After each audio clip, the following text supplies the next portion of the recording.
Hi everybody, this is Dino Chris from Prehistoric Facts, and we're actually doing the fourth special episode, and the dinosaur that is voted for the fourth episode is Yangchuanosaurus. And I know, kind of a funny name, isn't it? Yeah, kind of almost sounds like let's just say probably a kung fu movie, maybe? Yeah, maybe. Just joking. Anyway, let's get started talking about Yangchuanosaurus. Yangchuanosaurus, for mainly this dinosaur is not really well known to the public. It's probably because it's kind of a dinosaur that not really got its due into the public, but it's actually it's sorry, I had to look at something here. But Yangchuanosaurus is between 30 to 40 feet long. Fossils are mainly found in China, and it actually lived in the late Jurassic period. And its closest relative is actually a well-known dinosaur in North America and also in Portugal, is Allosaurus. And they're really closely related in terms of almost entirely their size and also by what they might have looked like. Now, Allosaurus is a little bit bigger than Yangchuanosaurus. Yangchuanosaurus is probably more of a slender type of Allosaurus. So Yangchuanosaurus is probably faster than Allosaurus, maybe reaching 25 miles per hour in terms of speed.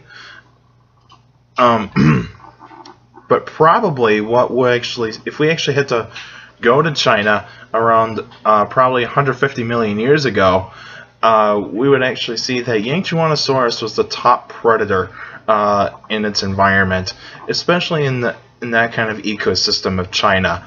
Now, in that particular time, China had some pretty interesting dinosaurs, and in that particular time, we actually have like some huge sauropods, like Yangchuanosaurus, which has a really long neck.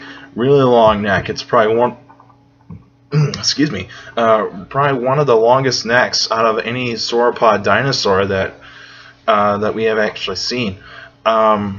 And also, there's probably a few stegosaurs that were around there, smaller than Stegosaurus, but not quite as big as Stegosaurus. Probably more of like kind of a really spiky looking smaller kind of Stegosaurus.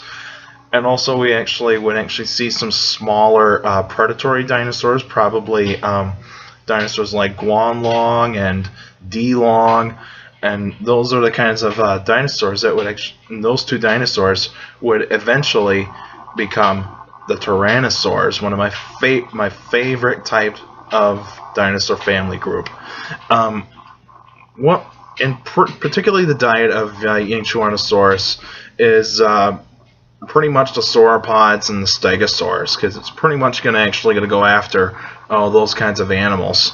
It would go after smaller herbivores, probably maybe some of the bipedal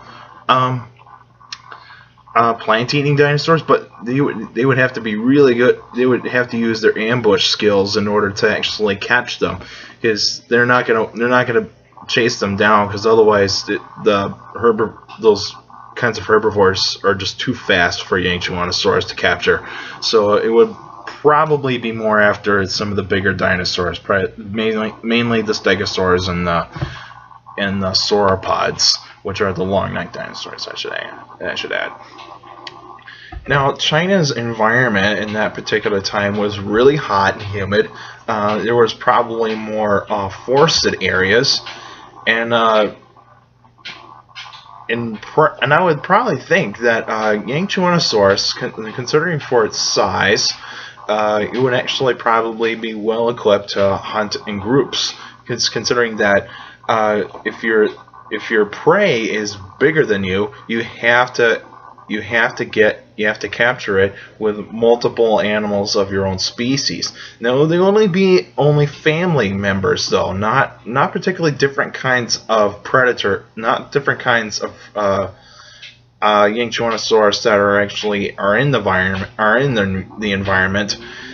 Basically, because if you actually try to gather up with different kinds of members of the same species, they're basically just gonna kill each other. They're just basically gonna kill each other, and it's pretty much gonna be the family group kind of pack hunting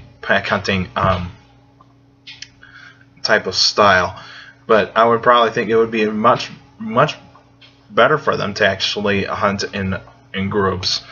And especially if their prey is like a huge sauropod like Yangchuanosaurus, it would actually be a lot easier to actually go after its weak spots, like the flanks, which are basically the back parts of the legs.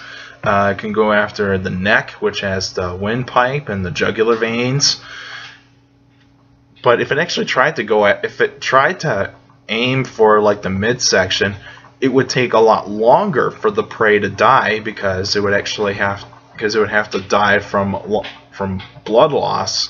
But because they're not actually going to try to disembowel the prey like maybe like a Deinonychus or a Utah raptor, but probably more because since their claws are too thick to actually be doing a lot of slashing, they're pretty much going to be just trying to hang on to the prey and then do a lot of quick snap bites, like kind of like ostriches, how they actually feed off of like if you got like food in your hand, then how they peck, they go peck peck peck peck peck peck peck peck peck, just kind of like that. They would just keep biting the prey until it bleeds to death, and that's how that particular dinosaur would actually kind of take down its prey. Pretty much how they actually got extinct is pretty much just basically the environment or climate change, because climate change would actually just kill off a lot of animals based on that they wouldn't be able to adapt to the new kind of environment, the new kinds of animals. So it would actually be very reasonable for the conclusion of their extinction would pretty much be that it would be that they couldn't adapt to the new environment, and they couldn't capture the prey that is so new to them that they couldn't even actually try to take it down as quickly as they can. So they would probably be much more armored, and probably they were much more sophisticated than the prey they actually had.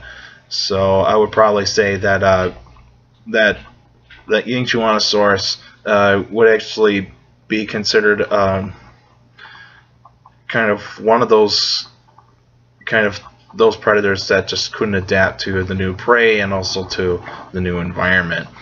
Alright, that's it for now. I'm actually going to be doing the fifth one pretty quick. So it would actually be in a couple of minutes. So just make sure that I'll be doing the fifth episode, which is going to be on the other choice that you guys voted for, and that is the Spletosaurus, one of the few Tyrannosaur species that I like. And hey, I got some stuff that I actually show you about the Spletosaurus. Before I forget, I forgot to show you a good image of Yangchuanosaurus. But that's what Yangchuanosaurus probably would have looked like. Kind of an ugly looking dude, isn't it? But as you can see from this map that is right over here, that is where basically where the fossils have been found. So so anyway, that's it for now. And make sure to now I'm actually going to be doing that fifth episode pretty soon. So make sure to take care of the people around you. And also, if you got a question about dinosaurs or any other prehistoric life, email it to me at dinocris71@gmail.com. Also follow me on Twitter and also on Facebook. I have a fan page on Facebook, and make sure to follow me on Twitter and on Facebook.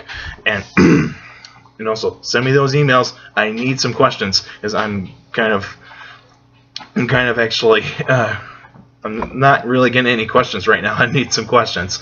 So, and also for you young kids out there, make sure to listen to your teachers, your parents, and even your guardians, because they're the best motivation you can get for a really good education. Remember, a good education, you can get a really good job in the future. And just remember that, young kids. All right, that's it for now, and I'll be doing that 5th episode in a couple of minutes. So, see you soon.